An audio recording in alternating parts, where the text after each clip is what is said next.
You're a bastard child and not mine. Your father had an affair before your brother was born. One day he showed up with you. And that was that. Those were the words my mother screamed at me in front of the entire boardroom. Not whispered. Not explained. Screamed. All because I asked why she was backing my brother. The man-child. The one who never cared about the business. Only how to spend what it made. My father had groomed me for this role my entire life. He taught me the numbers. The people. The pressure. And still, she chose him. My brother didn't wait for our father to die. He didn't wait for permission either. The moment the board assembled, he stepped forward and crowned himself. And that's exactly why this story is called Asterisk Asterisk My Brother Took My Father's Throne. So I took the company, asterisk asterisk, before I tell you how it ends. Do me a favor. Hit like, subscribe, and share this if you've ever watched somebody get rewarded for being useless while you got punished for being capable. Because if you think what my mother said was the worst part, it wasn't. Not even close. My father, Robert Hale, built Hale Industrial from a rented office and a used truck. He wasn't warm. He wasn't soft. He was focused. He was strict. He was the kind of man who treated love like a bonus, not a requirement. But he had a code. He paid people on time.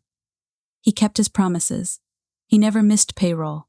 He never lied to a client. And he always told me the same thing. Caroline, this company is a machine. You don't get sentimental about machines. You keep them running. I was 13 the first time he brought me into the office on a Saturday. Not for fun. For training.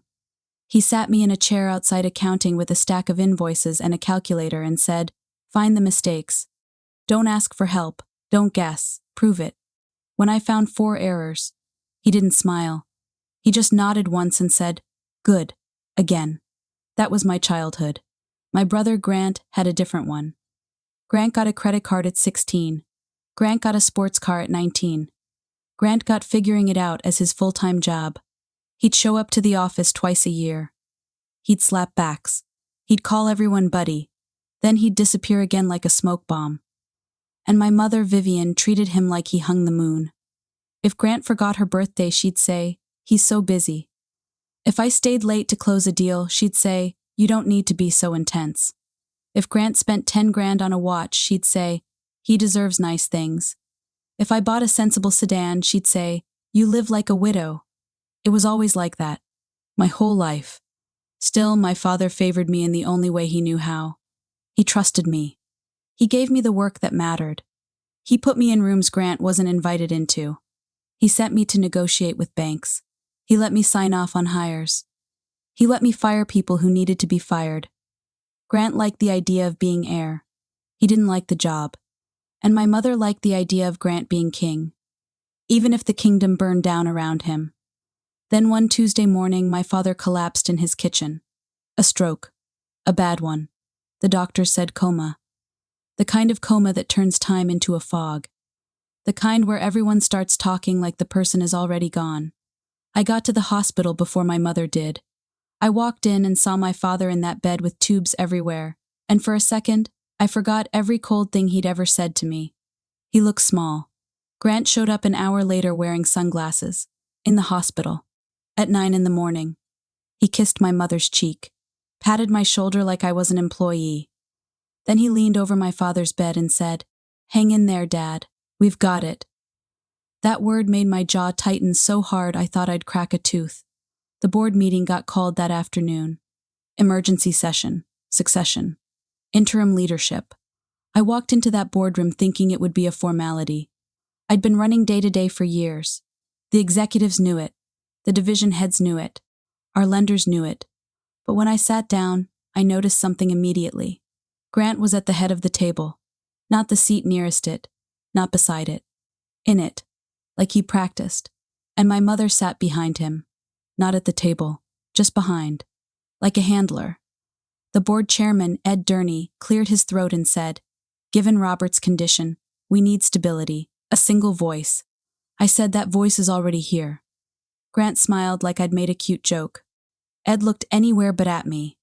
"Grant, as Robert's son and the public face of the family, we'd like you to serve as interim CEO. Interim CEO. I felt heat climb my neck. Grant hasn't run a department in his life. Grant spread his hands. That's why I've got a team, Caro. Relax. Caro. He only called me that when he wanted to make me sound small. I looked at my mother. Vivian, say something. She gave me that tight, polite smile she used at charity events. Honey, this isn't the time to make it personal. Make it personal. My father was in a coma. My brother was taking his chair. And my mother was telling me not to make it personal. I kept my voice steady. This company doesn't run on vibes. It runs on relationships. It runs on trust. It runs on competence. Grant leaned forward. And it also runs on the Hail Mame, which I have. I stared at him. So do I. He didn't blink. Yeah, you do. And something in his tone made my stomach dip. The vote happened. Fast. Too fast. My brother got the title. I got Chief Operating Officer. Like a consolation prize. Like the engine didn't matter as long as the hood ornament looked shiny. After the meeting, my mother pulled me aside near the elevators. Caroline, she said softly, you need to be smart right now. I said smart is what I've been. My whole life. She squeezed my arm like we were close. Like we were normal. Don't embarrass your brother. I stared at her. Don't embarrass him? He just took Dad's seat like it was a free chair at Starbucks. Her eyes sharpened. Watch your mouth. I laughed once. It came out ugly. Watch my mouth. That's always it, isn't it? Grant can do whatever he wants and I'm supposed to manage the optics. She stepped closer. Low voice. If you want to keep your position, you'll stop pushing. There it was. Not advice. A warning. I went home that night and poured a glass of wine I didn't even taste. I didn't sleep. Because I knew one thing for sure. Grant didn't do anything alone. Grant didn't even know how to order a mortgage without calling someone. So how did he pull this off? Who was feeding him the moves? Who was making the calls? Who was smoothing the board? The answer was sitting right behind him, smiling. My mother. The next few weeks were a slow, nauseating lesson. Grant strutted around the office like he'd invented work. He sent emails at midnight with motivational quotes. He scheduled strategy lunches and posted them on LinkedIn like he was a thought leader. He replaced our head of compliance with his friend from some failed startup. He bought new furniture for the executive floor. Not because we needed it, because he wanted to feel important. And every time someone pushed back, he'd say, Mom agrees with me. Like she was the authority. Like she owned the building. I kept doing my job. I kept the machine running. I handled the lenders. I handled clients. I handled payroll. And quietly, I started watching. Grant's calendar. Grant's meetings. The people who suddenly got access. I noticed something weird. Our family attorney, Martin Klein, stopped returning my calls. He'd always been responsive. Always. Now, I'd leave a message and get nothing. I called his assistant and said, Is Martin okay? She hesitated. He's very busy. I said, busy with what? Silence. That kind of silence tells you everything. I drove to Martin's office that afternoon. Walked in without an appointment. Because I'd known him for 15 years and I wasn't about to get iced out of my own family's legal counsel. His assistant looked like she'd seen a ghost. Martin came out, face tight. Caroline, you should have called. I did, I said. You didn't answer. He motioned me into his office. Shut the door. I didn't sit. Why are you taking direction from my mother? His eyes flicked away. I'm not. I said, don't lie to me. Not you. Not after everything. He exhaled. Vivian is involved. Involved, I repeated. In what? He rubbed his forehead like I was giving him a headache. In ensuring a smooth transition. A smooth transition to what? I said, Grant running the company into the ground. Martin's voice dropped. Caroline. This is bigger than operations. My stomach tightened. What does that mean? He didn't answer. He just looked at me like he wanted me to leave before he said something he couldn't take back. I stared at him. Did my father change something? Martin swallowed. I can't discuss private matters while Robert is incapacitated. I laughed. So you can't discuss it with me. But you can discuss it with my mother. He said nothing. That was the moment I understood. They weren't just sidelining me. They were building a wall. And walls don't go up unless someone's trying to hide something. That night, I went through my father's old files. Not hidden documents. not some cartoon safe behind a painting. I went through normal things, past board packets, old memos, family foundation reports, tax summaries, stuff that tells you patterns. And I found something small that made my hands go cold. A memo from 15 years ago. A note from Martin to my father about family reputational risk. No details, just the phrase. I read it again. And again. Family reputational risk. What risk? Then I looked at the date. It was the year before Grant was born. I sat back and stared at the wall. My heart didn't race. It sank. Like my body already knew. The next morning I went to the hospital early. My mother was there, sitting by my father's bed like a saint. Grant was there too, scrolling on his phone. I looked at my father's face, still, unmoving. Then I looked at my mother. "Vivian," I said, "we need to talk. Alone." Grant looked up. "Whatever it is, you can say it here." I smiled at him. Not friendly. "No, I can't, because you're not the one I'm talking to." My mother's eyes narrowed. "Caroline, not now." "Yes," I said. I walked out. She followed. In the hallway I said, "Why are you backing Grant?" She sighed like I was exhausting. "Because he's my son." I blinked. "And what am I?" She stared at me. You're Roberts." "That's not an answer," I said. "I've kept this company alive while Grant treated it like a piggy bank. So tell me why you're doing this." She leaned in close, voice sharp. "Because you don't know when to stop. You don't know when to let things be." I said, "I'm not asking to be crowned. I'm asking for what's fair." She smiled. "And it was cruel. Fair isn't real." I stared at her. "You're hiding something." Her face went still. "Watch yourself." I felt heat rise. "No, you watch yourself. You're pushing him into a job he can't do and you're doing it like you're desperate." She stepped back. "I'm done talking." "Then I'll talk in the boardroom," I said. She froze. That meant I'd hit something. The next board meeting was set for Friday. Grant wanted to approve a major deal. A partnership that would bring quick cash and big headlines. A deal that would also put the company under outside influence. He called it expansion. I called it selling the steering wheel. The boardroom was packed. Executives, board members, our CFO, our head of operations, our outside advisors. My mother sat in her usual place behind Grant, smiling like she belonged there. Grant opened the meeting with a speech. Of course he did. He talked about vision. He talked about modernization. He talked about moving fast. I let him talk. Then I stood. I said, "Before we vote on anything, I have a question." Grant's smile tightened. "Here we go."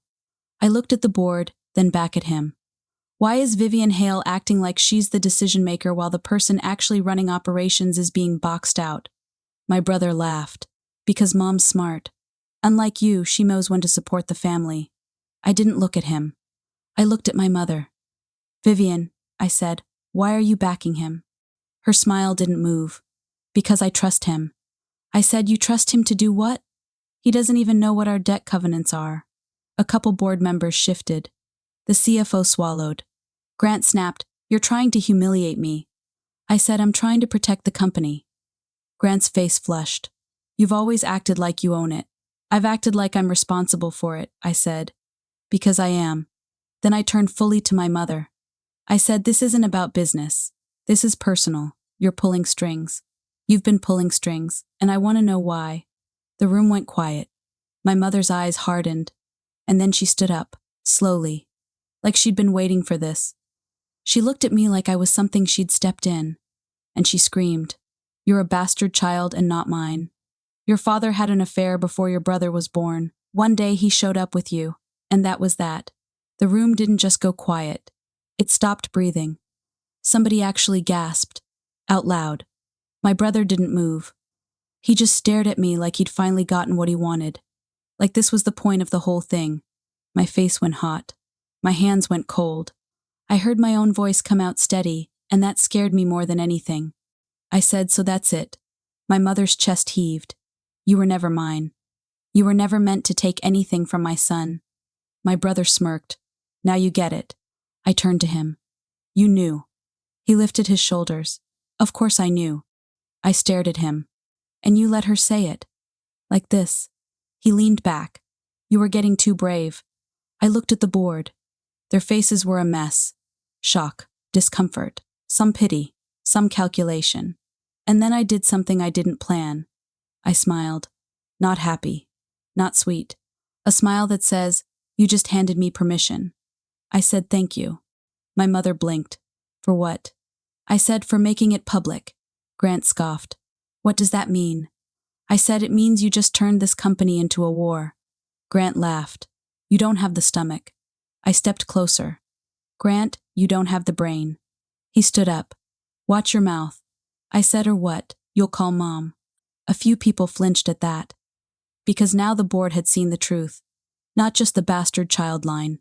The dynamic, the puppet master. I looked at Ed, the chairman. I said, we're not voting on this deal today.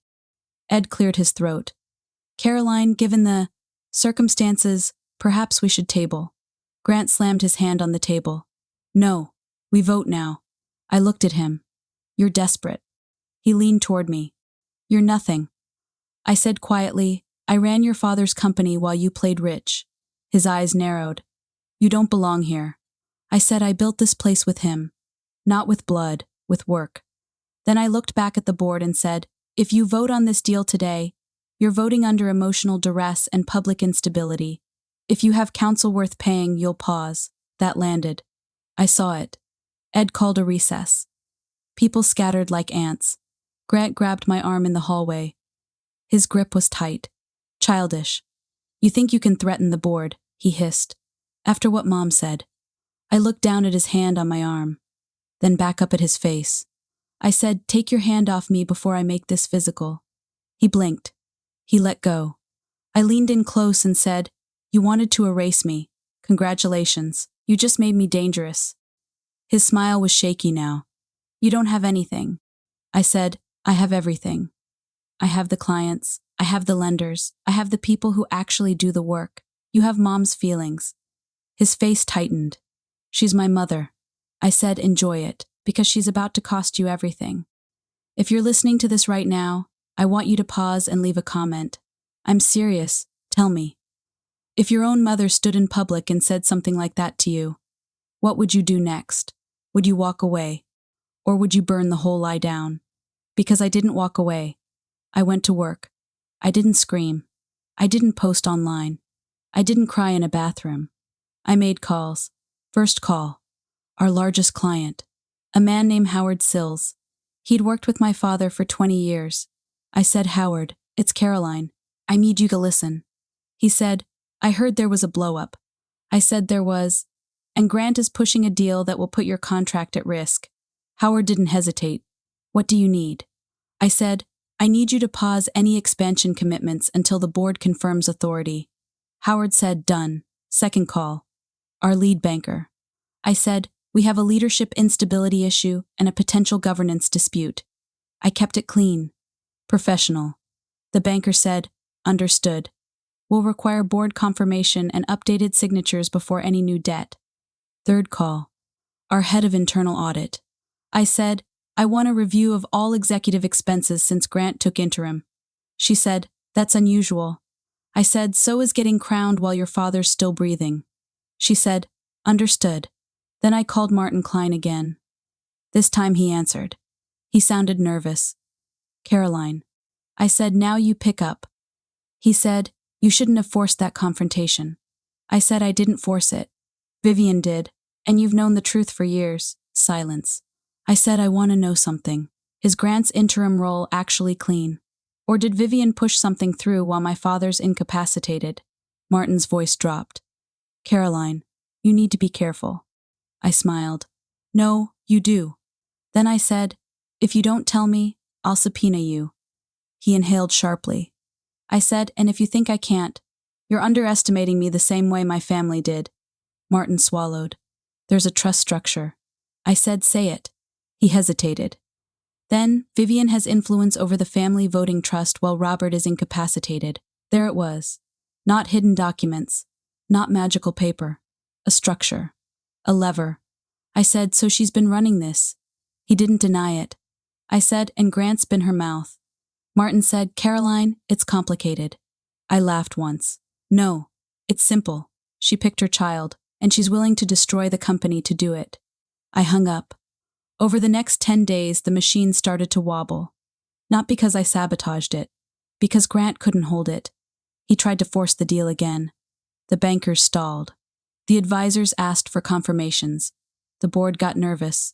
Then audit came back with a gift. Grant had expensed a private jet, twice. He'd billed a client retreat that was actually him and 2 friends in Cabo. He'd used the company card to buy a watch. Again. He'd also hired a PR firm to manage brand narrative, translation, manage the boardroom bastard child blow-up. He was paying to spin my mother's scream. That alone would have been enough to make the board sour. But then the bigger bomb hit. My CFO came into my office and closed the door. He looked pale. He said, "Caroline, Grant signed a letter of intent for that deal, before board approval." I stared at him. "He what?" The CFO nodded. "He thought it would pressure the board into voting yes. It's not binding like a full contract, but it's enough to create exposure." I exhaled slowly. This was it. This was the moment the audience in your head should be thinking, "What the hell is this man doing?" Because I was thinking it too. I said, "Get me a copy." When I read it, my jaw clenched. Grant had also agreed to a leadership commitment, meaning the outside partner wanted him as the face. And he'd agreed. Because of course he did. I walked straight to the board chairman. I didn't ask. I told. I said, "Grant has created exposure. He's spending like a teenager. He's signing ahead of votes. And Vivian is directing him. If you don't stop this now, you're liable." Ed looked like he'd aged 10 years in a week. He said, "Vivian says you're acting out because of personal pain." I stared at him. "Personal pain. She called me a bastard child in front of you." Ed swallowed. "Yes, that was unacceptable." I leaned in. "Then treat it like what it is. A public breakdown of governance." He rubbed his face. "We're calling an emergency session." At the emergency session, the board was tense. Grant walked in late, smiling like he owned oxygen. My mother walked in behind him, composed, like she hadn't screamed anything, like she hadn't ripped my life open in public. Grant sat down and said, "All right, let's get this over with." I didn't speak first. I let the CFO speak. He laid out the expenses, the LOI, the exposure, the risk. Grant scoffed. "This is normal executive spending." I looked at him. "You're not an executive, you're a tourist." He snapped, "You're obsessed with controlling everything." I said, "I'm obsessed with not letting you destroy what you didn't build." Grant looked at the board. "She's emotional." I smiled. "That's funny. Because last week you were the one gripping my arm in the hallway like a little boy." Grant's face went red. My mother's eyes cut to me like knives. Ed cleared his throat. "Grant, did you sign this letter of intent without board approval?" Grant shrugged. "I moved fast. That's leadership." A board member, Sandra Lott, said, "That's reckless." Grant laughed. "Sandra, please. You sell boring insurance. You don't understand deals." Sandra's face hardened. "You don't understand liability." Grant waved her off. "Whatever. We're making history." I turned to the board. "He's not making history. He's making headlines." Grant leaned toward me. "Why won't you just accept it? You're not family." The room froze again.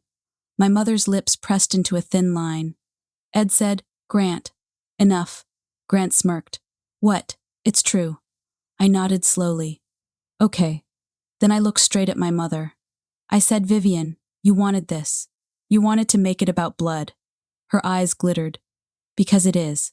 I said, "Then let's talk about blood." Grant laughed. "Oh my God, here she goes again." I didn't look at him. "Grant, you're the product of my mother's protection. You've never had consequences." He stood up. "I'm the CEO." I said, "You're a title in a suit." He pointed at me. "You're not even her kid." I nodded. "Right. And yet I'm still better at your job than you are." A couple board members let out small, involuntary sounds, like they couldn't help it. Grant's face twisted. "You think you're clever." I said, "No, I think you're weak." That hit. I watched it land.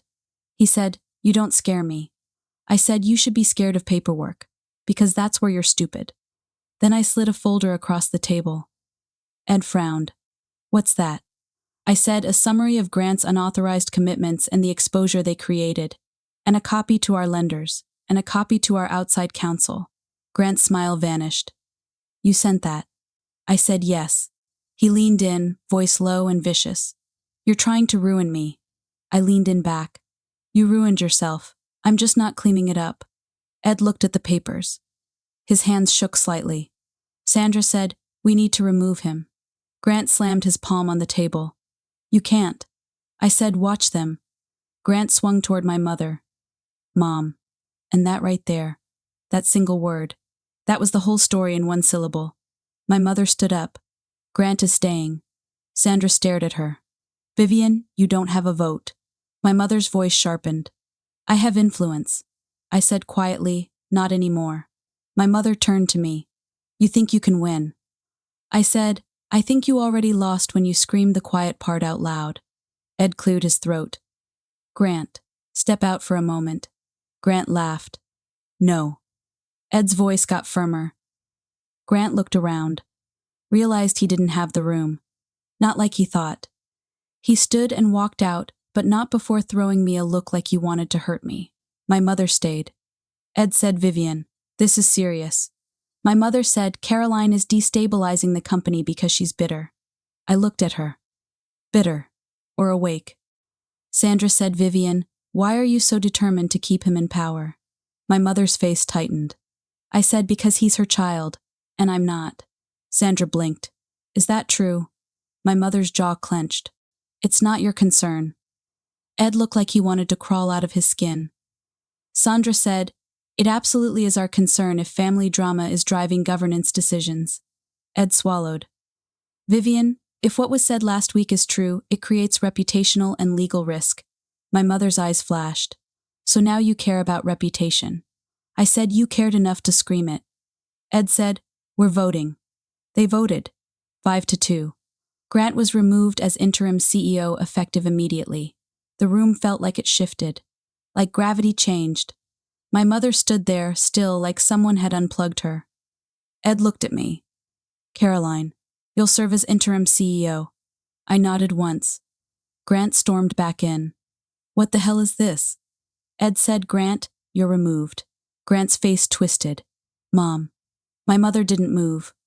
Grant looked at her like a child who'd lost his toy. Mom, tell them. My mother finally spoke, but her voice wasn't loud now. It was thin. This isn't over. I looked at her. It is for him. Grant turned to me. You did this because you hate me. I said no. I did this because you're dangerous. He sneered. You're still not family. I stepped closer, voice low enough to burn. Grant, you've had family your whole life, and you still turned out like this. His face went white with rage. I smiled. That's not a compliment. He lunged like he might say something worse. Then he stopped, because the whole room was watching. And for the first time, he understood. This wasn't a kitchen argument. This was public. This was permanent. If you're still with me, leave another comment. Tell me something. Do you think a person like Grant ever truly changes? Or do they just find a new person to drain? Because Grant didn't change. He retaliated. Of course he did. Within 48 hours, he posted a statement online about stepping aside for personal reasons. He tried to spin it like a choice. Then he started calling clients, trying to poison them. He told them the company was unstable. He told them I was emotional. He told them my father would never have wanted this. It backfired. Because clients don't like drama. They like delivery. And I delivered. I called every major partner personally. I told them the truth without the messy parts. I said there was a leadership error. It's corrected. Operations are stable. Your contracts are safe. They respected that. Then I did something that made my mother truly panic. I went to court. Not for revenge. For clarity. I filed for a temporary governance order while my father was incapacitated, to prevent any further moves by Vivian through the voting trust. It was clean. It was legal. It was obvious. And it meant my mother couldn't pull strings anymore. She came to my office for the first time in years. Not the executive floor. My office. She walked in without knocking like she still owned me. She shut the door and said, "You're destroying this family." I didn't look up from my laptop. There was never a family. There was you, Robert, and your son. I was the helper you tolerated. Her mouth tightened. You should be grateful he took you in. I looked up then. Grateful. She nodded. You had a life. You had privilege. I said I had a job. Since childhood, and you called it privilege. She stepped closer. You don't get to take what belongs to my son. I stood slowly. Your son doesn't own what he didn't earn. Her eyes flashed. You're not his blood. I said, and still, I'm the only one who actually acted like a hail. That landed. I saw it sting. She said, Robert will wake up and fix this. I said, if Robert wakes up, he's going to ask one question. She narrowed her eyes. What? I said, he's going to ask why you set fire to the company while he was unconscious. My mother's face twitched. He loves Grant. I said, he loves the company more. That's when she slapped me. A hard slap. Sharp. It echoed in my office. I touched my cheek. Then I looked her dead in the eyes and said, you just made this easy. She breathed hard. You don't scare me. I said, you should be scared of me now, because I'm done pretending. She stared at me. You're not my daughter. I nodded. Good. Then I opened my office door and said loudly, security, please escort Vivian Hale out. My mother froze like she couldn't believe what she was hearing. 2 security officers appeared within seconds. Not aggressive, just present. My mother hissed, you wouldn't. I smiled. I just did. And they walked her out. That moment went through the building like electricity. People saw her being escorted. People talked. And that's the thing my mother never understood. In business, perception is power. She'd spent years acting like she owned the place through status. Now she looked like what she was. A threat. Grant didn't stop either. He tried to sue. He tried to claim wrongful removal. He tried to claim family rights. It was embarrassing. And it got worse. Because when the court filings happened, the spending came out. The unauthorized commitments came out. The board minutes came out. And so did the boardroom outburst. The bastard child line. The press didn't even care about the deal. They cared about the spectacle. Founder's wife exposes family secret in boardroom. It was everywhere. Grant tried to act like a victim. My mother tried to act like a dignified matriarch. But the story read exactly like it was. A spoiled son. A controlling mother. A daughter who'd carried the weight. And a secret that explained the cruelty. My father woke up 3 weeks later. Not fully. Not at first. He opened his eyes. He couldn't speak much. But he understood enough. I was there when he did. I leaned close and said, Dad, it's Caroline. His eyes shifted. Focused. He tried to move his hand. I took it. I said Grant took interim. It didn't go well. His eyes narrowed. I said the board removed him. I'm interim now. He blinked once. Slow. Approval. My mother came in later that day. She stood by the bed like she'd rehearsed grief in a mirror. She said, Robert, my love. My father's eyes moved to her. Cold. Even weak, he was still him. My mother glanced at me. Caroline's been very emotional. My father's fingers tightened around mine. That tiny squeeze said more than a speech ever could. My mother's face stiffened. Robert, you need to fix this. My father tried to speak. It came out like gravel. He said, you did. My mother blinked. I did what? My father stared at her and rasped, you broke it. My mother's mouth opened, then closed. She looked at me like she wanted to kill me. I just looked back. Because the truth was, she'd killed it herself. My father recovered slowly over the next few months. The court order stayed in place. The voting trust was neutralized during his incapacity. The board tightened governance. Audit clean house. Grant lost access. Lost influence. Lost his friends the moment the money stopped flowing. And my mother. My mother lost the one thing she'd used to control everyone. Her image. At the next company event, she wasn't invited. At the next charity gala, people didn't crowd around her. They smiled politely, then moved away. She became the woman who screamed bastard child in a boardroom. That's not something you wash off. Grant tried to get my father alone. Tried to plead. Tried to cry. Tried to spin. My father listened, then said the most brutal thing I'd ever heard him say. Not loud. Not angry. Just final. He said, You wanted the throne. You didn't want the burden. Grant's face crumpled. My father said, Caroline carried it. You spent it. Grant whispered, she's not even. My father cut him off. He said, she's the only one who earned it. Grant stared at him like he'd been slapped. And that was the moment he realized. Blood didn't save him. It never had. It was just a story my mother told to keep him comfortable. My father signed the final succession papers 6 months later. Clear. Public. Locked. He named me CEO. He named Grant a beneficiary of a reduced family trust with strict limits. He named Vivian nothing. Not out of spite. Out of consequence. My mother tried to confront me one last time. In the parking garage, of all places. Like a bad movie. She said, you stole my life. I looked at her. No. You gave it away when you chose cruelty over character. She hissed, you were never mine. I nodded. And I'm grateful for that. Because if you were my mother, I'd have ended up like Grant. Her face twisted. I stepped closer and said softly, you wanted your son to have control. She swallowed. I said, now he has nothing. And everyone knows why. Then I walked away. And I didn't look back. Because that's the thing about being raised like a machine. Once you stop needing their love, you stop needing their permission. My name is Caroline Hale, and this is what happened when I was pushed beyond restraint. Please like, share, and subscribe if you enjoyed this story.